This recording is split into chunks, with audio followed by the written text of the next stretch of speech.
Praise the Lord. மீண்டுமாக கானான் ministry, கானான் ஊழியம் என்று சொல்லக்கூடிய இந்த லிங்கில் உங்களோடு கூட நான் தொடர்ந்து வேத ஆராய்ச்சி நடத்தக்கதாக பரிசுத்த ஆவியானவர் எனக்கு கிருபை கொடுத்திருக்கிறார். இது 16வது நாள். இந்த நாளிலே வேதத்தை தியானிக்கத்தக்கதாக பரிசுத்த ஆவியானவர் நமக்கு உதவி செய்வாராக. நாம் தொடர்ந்து சாலமோனின் உன்னத பாட்டு என்கிற வேத ஆராய்ச்சியை நாம் தொடர்ந்து நடத்தி கொண்டிருக்கிறோம். அநேகர் இதற்கு ஆதரவு கொடுத்து கொண்டிருக்கிறார்கள். அநேகர் பார்த்து சத்தியத்தை அறிந்து கொண்டு அநேகருக்கு இந்த லிங்கை அறிமுகப்படுத்துகிறார். நான் அவர்களுக்கு நன்றி செலுத்துகிறேன். இந்த நாளிலே வேத ஆராய்ச்சியானது 16வது நாளாக தொடர்கிறது. சாலமோனின் உன்னத பாட்டு 1ஆம் அதிகாரம் 7வது வசனத்தை நான் வாசிக்கிறேன். தயவுசெய்து கவனியுங்கள். என் ஆத்தும நேசரே, உமது மந்தையை எங்கே மேய்த்து அதை மத்தியானத்தில் எங்கே மடக்குகிறீர்? எனக்கு சொல்லும். உமது தோழரின் மந்தைகள் அருகே அலைந்து திரிகிறவளைப் போல நான் இருக்க வேண்டியது என்ன? பரிசுத்த ஆவியானவர் தாமே வாசித்த இந்த வசனத்தை நமக்கு ஆசீர்வதித்து கொடுப்பாராக. கடந்த நாளிலே 6வது வசனத்தினுடைய கடைசி பாகத்தை நாம் தியானித்தோம். சபைக்கு உத்தரவாதமாக அல்லது ஊழியம் செய்வதற்காக பொறுப்பாக சிலரை நியமிக்கும் பொழுது அவர்கள் மூப்பர்களுக்கு, ஊழியக்காரர்களுக்கு அவர்கள் கீழ்ப்படியாமல் தங்கள் விருப்பம் போல போனார்கள் என்பதை குறித்து நாம் பார்த்தோம். ஏனென்று சொன்னால் நாம் கடைசியாக என்ன பார்த்தோம்? என் சொந்த திராட்சை தோட்டத்தையோ நான் காக்கவில்லை என்று சொல்லி அவள் முடிக்கிறதை பார்க்கிறோம்.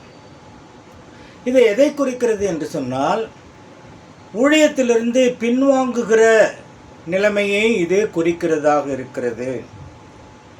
பின்வாங்கி போகிறவர்கள் அநேகர் உண்டு. வேதத்தில் நாம் பார்ப்போமானால் பின்வாங்கி போகிறவர்கள் அநேகர் உண்டு. அதே போல் சபைகளிலே கூட ஊழியத்திலே பின்வாங்கி போகிறவர்கள் நிறைய பேர் இருக்கிறார். அப்படிப்பட்ட ஒரு பின்வாங்கின நிலைமையில் இந்த பரிசுத்தவாட்டி காணப்படுகிறாள் என்கிறதை அறிந்து அவள் மிகவும் வேதனைப்படுகிறாள். நாம் பின்வாங்கி போய்விட்டோமே, நாம் பின்தங்கி போய்விட்டோமே என்கிற ஒரு வேதனை அவளுக்குள்ளே இருந்தது. ஆகவே அதை அவள் உணர்ந்தாள். அவள் உணர்கிறாள். நாம் ஏன் இப்படி செய்தோம்? சபையிலே ஊழியத்திலே நாம் பின்வாங்கி போனோம். என் சொந்த திராட்சை தோட்டத்தையோ நான் காக்கவில்லை என்று சொன்னால், அவருடைய சொந்த சபையிலே நான் ஊழியம் செய்யாமல் தவறிவிட்டேன் அல்லது பின்வாங்கி போய்விட்டேன் என்ற ஒரு நிலைமை அவளுக்கு வருகிறது. பின்தங்கிய நிலைமை அவளுக்கு வருகிறது. இப்பொழுது அவர் உணர்வடைந்து வேதத்தில் என்ன வாசிக்கிறோம்? ஆத்ம நேசரை அவள் போய் சந்திக்கிறாள். அவரோடு பேச அவள் வாஞ்சிக்கிறாள், ஆசிக்கிறாள். ஆகவே வேதத்தில் என்ன பார்க்கிறோம்? என் ஆத்ம நேசரே, உமது மந்தையை எங்கே மேய்த்து அதை மத்தியானத்தில் எங்கே மடக்குகிறீர்? அப்படின்னா என்ன அர்த்தம் பாருங்க. மந்தை என்று சொன்னால் சபை. இப்போ சபையை விட்டு அவள் பின்வாங்கி போன ஒரு நிலைமையை நாம் இந்த இடத்துல பார்க்கிறோம். நல்லா கவனிக்கணும். ஆவிக்குரிய சபையிலே ஒரு பரிசுத்தவான் ஐக்கியப்படுகிறது. ஆவிக்குரிய சிந்தையில், ஆவிக்குரிய நிலைமையில், ஆவிக்குரிய காரியங்களை நேசரிடத்திலே, மணவாளனிடத்திலே பேசுகிறதாக காணப்படும்.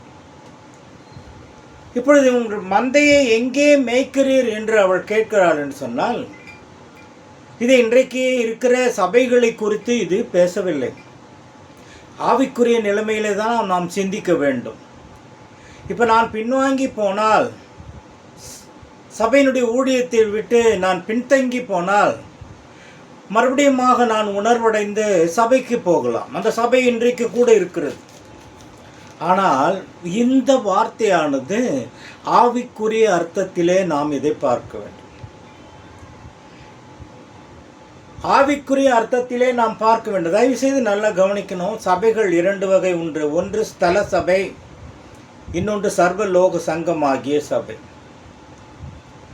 ஸ்தல சபையில் அங்கத்தினர்களாக இருக்கிறவர்களும் உண்டு. அவர் ஸ்தல சபையிலே ஊழியம் செய்வார்கள். ஆனால் சர்வலோக சங்கமாகிய சபையில் அங்கத்தினர்கள் என்றால் அதுதான் ஆவிக்குரிய அர்த்தத்தை கொண்டு வருகிறது. அதுதான் பரலோக ரெஜிஸ்ட்ரேஷனை வெளிப்படுத்துகிறதாக இருக்கிறது. ஸ்தல சபை என்று சொன்னால் உள்ளூரிலே அவர்கள் பதிவு செய்யப்பட்டவர்களாக அல்லது மெம்பர்ஷிப்லாக இருக்கலாம். ஆனால் சர்வலோக சங்கமாகிய சபை என்று சொன்னால் அது ஆவிக்குரிய பரலோகத்திலே பேர் எழுதப்பட்டவர்களை குறித்து சொல்லப்பட்டிருக்கிறது. ஆகவே இவருடைய பின்வாங்கி போன ஒரு நிலைமையை நாம் பார்க்கும் பொழுது இப்போ மனமும் அவள் வருகிறாள். ஒரு பாட்டு ஒன்று ஞாபகம் இருக்கிறது. என் ஆத்தும நேச மெய்ப்பரே, என் உள்ளத்தின் ஆனந்தமே, இன்னும் உம்மை கிட்டி சேர நான் வாஞ்சையோடு சமீபிக்கிறேன். பேசும் பேசும் ஜெபம் செய்யும் பொழுது, ஆண்டவா பிரியமானதை இப்போ காட்டும், சொல்ல ஆயத்தம், இப்போ காட்டும், செய்ய ஆயத்தம் என்று சொல்கிறார்.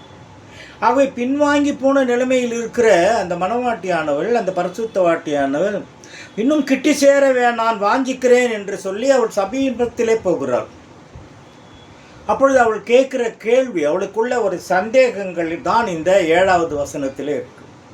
இந்த 7வது வசனத்தில், என் ஆத்தும நேசர் உமது மந்தையை எங்கே மேய்க்கிறேன். ஒரு மந்தையை தவறவிட்ட ஒரு ஆடு பரிதபிக்கிற ஒரு நிலைமையை போல ஆவிக்குரிய சபையினுடைய ஐக்கியத்தை விட்ட ஒரு மனவாட்டி, ஒரு பரிசுத்தவாட்டி ஒரு அங்கலாய்க்கிறதை தான் இது காட்டுகிறது. நல்ல கவனிங்க. இன்றைக்கு கூட வேதத்தில் மிக தெளிவாக சொல்லியிருக்கிறது. மந்தை என்று சொன்னால் கர்த்தருடைய பிள்ளைகளை அவர் எங்கே மேய்க்கிறார் என்று சொன்னால் போஷிப்பது. போஷிப்பது என்று சொன்னால் எங்கே போஷிக்கிறார்?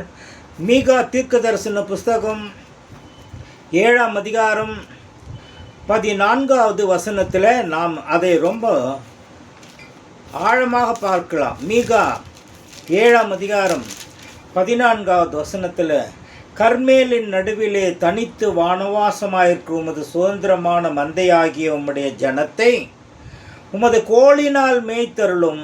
பூர்வ நாட்களில் மேய்த்தது போலவே அவர்களை பாசானிலும் கிளையாத்திலும் மேய்வார்களாக. இஸ்ரவேல் ஜனங்களை குறித்து சொல்லப்படும் பொழுது அதுதான் இன்றைக்கு மாதிரியாக இருக்கிறது.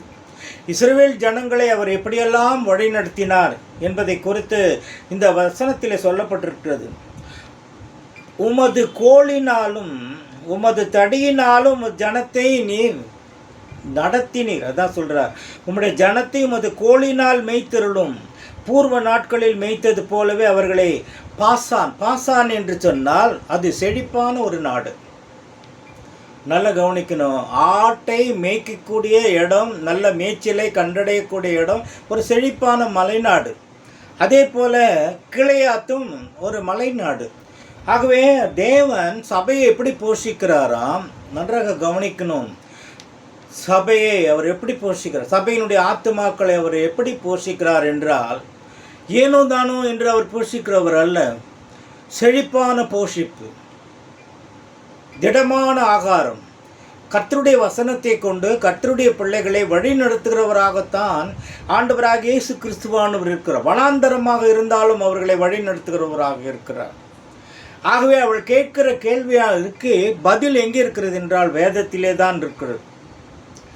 ஆகவே வேதத்திலே எப்படி எங்கே அவர் மேய்க்கிறார், ஜனங்களை எங்கே மேய்க்கிறார், ஆடுகளை எப்படி மேய்க்கிறாரோ அதுபோல தம்முடைய ஜனங்களை மந்தை என்று வேதத்திலே சொல்லப்பட்டிருக்கிறது. அப்போது புதிய ஏற்பாட்டிலே சபை கூட மந்தைக்கு சமமாகத்தான் சொல்லப்படுகிறது.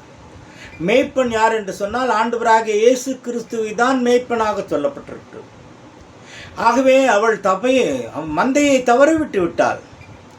அவள் பின்தங்கி போனதினாலே, பின்மாற்றம் அடைந்ததினாலே, சபைக்கு அவள் கீழ்ப்படியாததினாலே, மூப்பர்களுக்கு கீழ்ப்படியாததினாலே, ஊழியக்காரர்கள் கீழ்ப்படியாததினாலே, ஊழியக்காரர்களுடைய கடிந்து கொள்ளுதல், மூப்பர்களுடைய கடிந்து கொள்ளுதலை அவர் ஏற்றுக்கொள்ளாததினாலே அவள் சபைக்கு பின்மாற்றம் அடைந்தால் என்றுதான் நாம் வேதத்திலே நாம் பார்க்கிறோம்.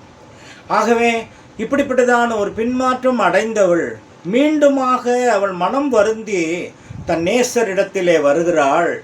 அவள் கேட்கிற முதலாவது கேள்விதான் இப்பொழுது நாம் தியானித்தோம். கர்த்தருக்கு சித்தமானால் அடுத்த நாளிலே இன்னொரு கேள்வியை குறித்து நாம் தியானிக்கலாம். Praise the Lord.